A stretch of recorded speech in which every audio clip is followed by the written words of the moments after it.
Wa gofu ya Chipukizi Shashwata Harish na Audrey Gachora ndio washindi wa mkondo wa tatu wa mashindano ya gofu ya Safaricom kwa wachezaji Chipukizi.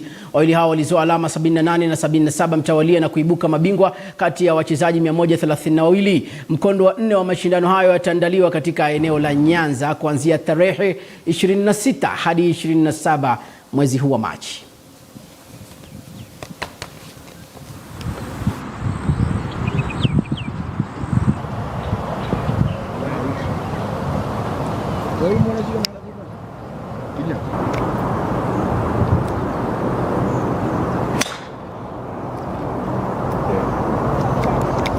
When I was younger, I was in South Africa, and there was this country club where I saw people hitting golf balls, and I asked my mom once when I finally got a coach in Kenya, Coach Casio.